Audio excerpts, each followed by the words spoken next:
नमस्कार जोहार। आप देख रहे हैं छोटा नागपुर लाइव और मैं हूं दशरथ प्रधान।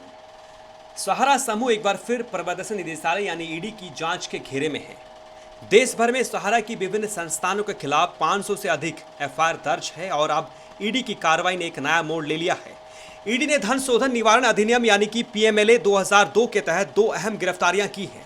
ये गिरफ्तारी कोलकाता ईडी जोन द्वारा की गई है। आज हम आपको एक ऐसे मामले की पूरी पड़ताल दिखाने जा रहे हैं जिसने देश भर के लाखों निवेशकों की उम्मीदें तोड़ी हैं और अब उस पर प्रवर्तन निदेशालय यानी ईडी ने शिकंजा कस दिया है। हम बात कर रहे हैं सहारा समूह की, एक ऐसा नाम जिसने कभी छोटे निवेशकों को बड़ी उम्मीदें थी, लेकिन अब खुद एक बड़े धोखेधड़ी और मनी लॉन्ड्रिंग के केस में घिर चुका है। ईडी की जांच में कई बड़े खुलासे हुए हैं, 2 बड़े नामों की गिरफ्तारी हुई है, करोड़ों रुपए की नकदी जब्त हुई है और हजारों करोड़ की संपत्ति कुर्की कर ली गई है। आइए जानते हैं पूरा मामला विस्तार से। सहारा ग्रुप पर देश भर में 500 से ज्यादा एफआईआर दर्ज हो चुकी हैं। इनमें से 300 से ज्यादा केस धन शोधन रोकथाम कानून यानी पीएमएलए के तहत है। आरोप है कि सहारा समूह ने देश भर में लाखों लोगों से जबरन पैसा जमा करवाया और मैच्योरिटी के समय भुगतान करने से इनकार कर दिया।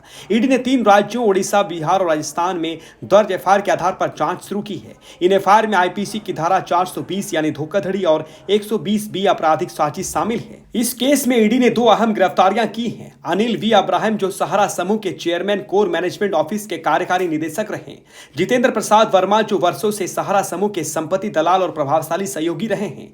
ईडी के अनुसार इन दोनों ने सहारा की विभिन्न संपत्तियों को बेचने, उन संपत्तियों से प्राप्त बेहिसाब नकदी को इधर उधर करने और मनी लॉन्ड्रिंग को अंजाम देने में अहम भूमिका निभाई। जांच के दौरान मिले डिजिटल सबूतों में कई अहम दस्तावेज और लेन देन के रिकॉर्ड्स मिले हैं, जिनसे यह साफ हो गया है कि सहारा की संपत्तियों को चुपचाप बेचा जा रहा था। इन सौदों में बड़ी मात्रा में नगद लेन देन हुआ। इन नगद राशियों को सिस्टम से बाहर निकालने की सुनिश्चित योजना थी।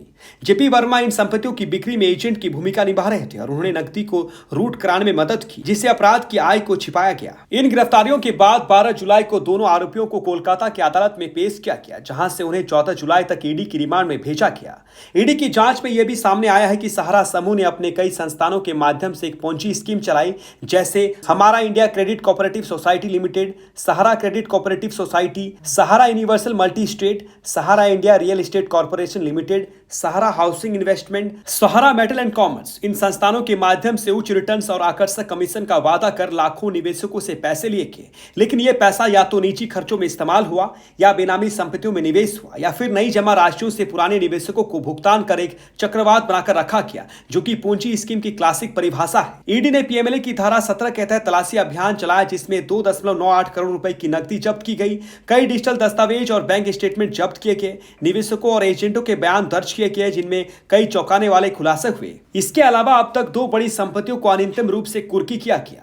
एमबी वैली में 707 एकड़ जमीन, जिसकी बाजार कीमत है 1460 करोड़ रुपए। सहारा प्राइम सिटी लिमिटेड में 1023 एकड़ जमीन, जिसकी कीमत आंकी गई 1538 करोड़ रुपए।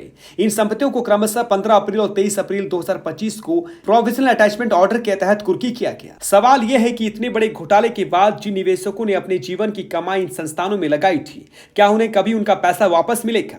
क्या इस पोंजी साम्राज्य का और भी बड़ा नेटवर्क बेनकाब होगा? ईडी की कार्रवाई अभी जारी है और आने वाले दिनों में इससे केस से जुड़े और नामों और गिरफ्तारियों की उम्मीद की जा रही है। छोटा नागपुर लाइव पर हम इस खबर पर लगातार नजर बनाए हुए हैं। अगर आप या आपके परिवार का कोई सदस्य भी सहारा समूह से जुड़ा है तो आप भी हमसे अपनी कहानी साझा कर सकते हैं। हम उसे अपने चैनल में प्रकाशित करने का प्रयास करेंगे। आज के इस विस्तृत विश्लेषण में बस इतना ही। ऐसे ही महत्वपूर्ण खबरों के लिए जुड़े रहिए छोटा नागपुर लाइव के साथ।